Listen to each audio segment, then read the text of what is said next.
December 5th, 1992, Moscow. Two robbers drive up to the office of a private company called MMM. They survey the area and don't notice any security guards. The robbers take two large empty bags from their car and make their way to the building. After breaking down the doors, they freeze in amazement at what they see. The robbers realized that the two bags wouldn't be enough for all the money. The building was packed with money up to the ceiling. Every room in the office was filled with money.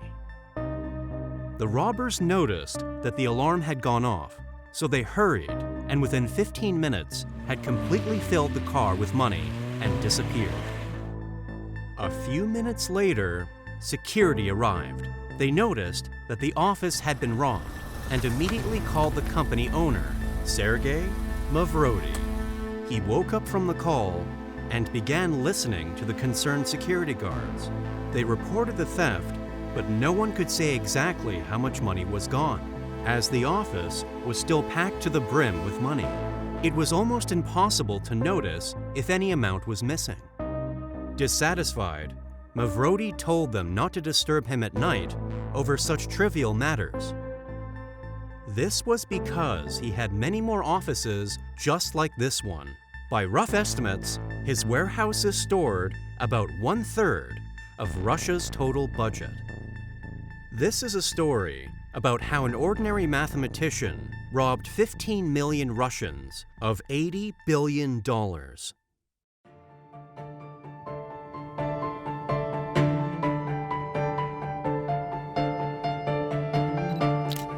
In the early 1990s, Sergey Mavrodi, along with his brother and partner, registered the company MMM. The name was an abbreviation of the founder's initials and would later become a symbol of one of the largest financial scams in history. Initially, Mavrodi was involved in importing and selling computer equipment, and quite successfully, as he knew how to effectively attract buyers' attention with provocative advertisements. Moreover, after the collapse of the USSR, there was a shortage of computers, copy machines, and printers in the country, so the demand for these goods was high. Since his company was quite successful and popular, he decided to attract additional investments from other people. He re-registered MMM as a joint stock company and began selling real company shares. And it worked.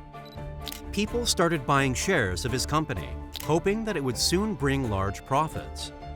Mavrodi realized that the Russian population was financially illiterate, believed in easy money, and was ready to invest in his business. Therefore, he decided to create a large-scale pyramid scheme that would force 15 million Russians to invest in the company. Mavrodi understood the importance of advertising and was skilled at manipulating mass psychology. So, he immediately launched a massive PR campaign for MMM shares, which was broadcast throughout the country. The pyramid scheme advertisements were everywhere, on television, radio, and in newspapers. TV advertising took up 25% of airtime. The commercials showed how different people, from ordinary working men to elderly pensioners, were buying company shares and receiving incredible profits. Almost every citizen saw such advertisements several times a day. If someone happened to avoid TV advertising, they would definitely see MMM posters on billboards with audacious slogans that were in every Russian city.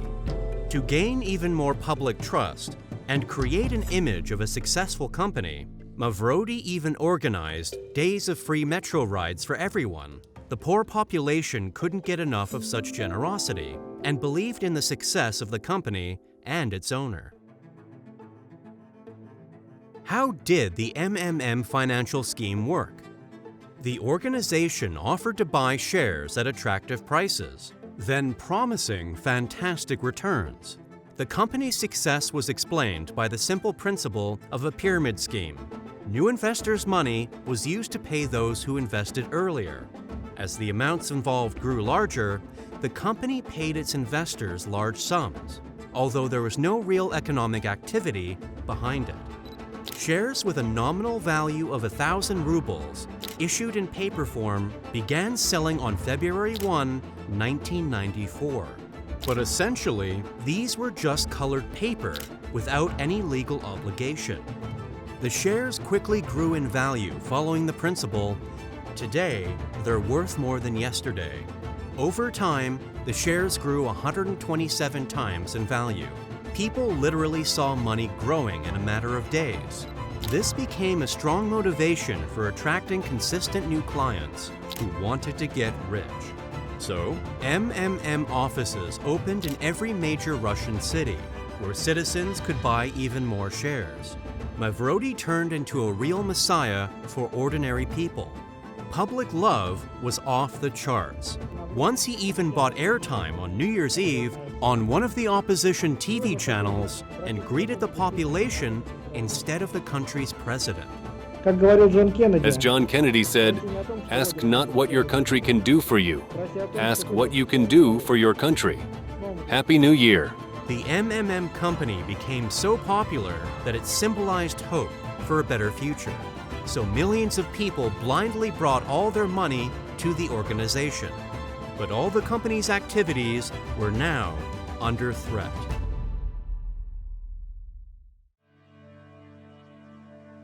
The New Year's Eve greeting and the fact that a previously unknown mathematician began equating himself with the company's president caused government dissatisfaction. Sergey was arrested and accused of fraud, and the company's shares immediately fell to their initial minimum. Payments stopped. Millions of people began staging protests and chanting for the government to release Mavrodi from jail. Realizing the enormous public support, Mavrodi decided to take a radical step. While behind bars, he announced his intention to run for the president of Russia, which created new media hype around him. Mavrodi convinced investors that his release would allow payments to resume and ensure promised returns, so people were ready to vote. Mavrodi threatened politicians with his millions of supporters. He could gather a legal referendum with 10 million votes in a week and overthrow the company's political leadership. The authorities were frightened and released him from custody 10 days after his arrest. To prevent future law enforcement raids, Mavrodi still put forward his candidacy for the Russian Federation parliament elections. He was elected, after which he received immunity. From then on, Mavrodi had even more public support and recognition. So, without wasting time, he provoked a new massive wave of MMM share purchases at a lower price, claiming that their value would increase 100-fold as usual. But this never happened. I make videos myself, and it's quite a labor-consuming and expensive process. So your best gratitude would be a like and a subscription. Thank you. Weeks passed, but the shares didn't grow, and payments stopped. The scale of the scam became so obvious that most people realized their money was gone forever. The collapse of MMM was a blow to approximately 15 million citizens who had trusted their savings to the company. By rough estimates, Mavrodi managed to steal over $80 billion. People began to realize that they had fallen into a trap created by a cunning manipulator. Many of the people that were scammed took their own lives because they didn't understand how to exist further without their savings. Another criminal case was opened against Mavrodi. He was stripped of his parliamentary mandate and put on an international wanted list. They searched for him throughout the world for 5 years, and until winter 2003, nothing was known about him. There were rumors that he had lived in Scandinavia or Greece for a long time. But here too, Mavrodi outsmarted everyone. In reality, he never left Russia's borders. He never even left Moscow. At this time, he was hiding in a rented apartment in a building next to his own house.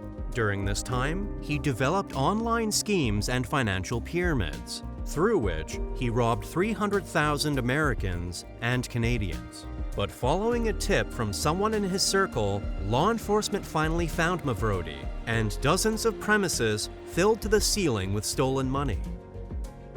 According to the published information, law enforcement managed to retrieve about 18 trucks full of cash.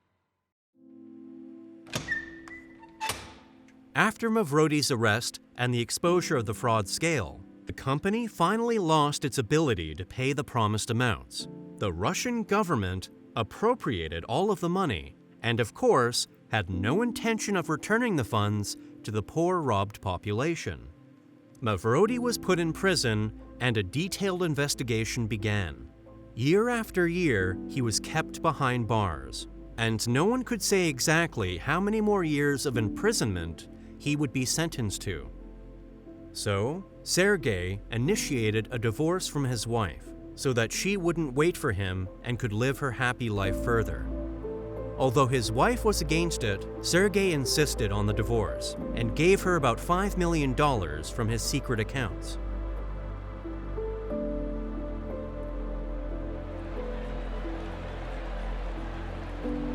Mavrodi served 4.5 years, after which he was released. After his release, he tried to revive MMM again, launching new versions in other countries and in new formats. However, the new schemes became less successful and inspired less trust than the original 90s project. In March 2018, Sergey Mavrodi died of a heart attack at a bus stop, leaving behind almost no inheritance, except the sad memory of the biggest financial scam in Russian history.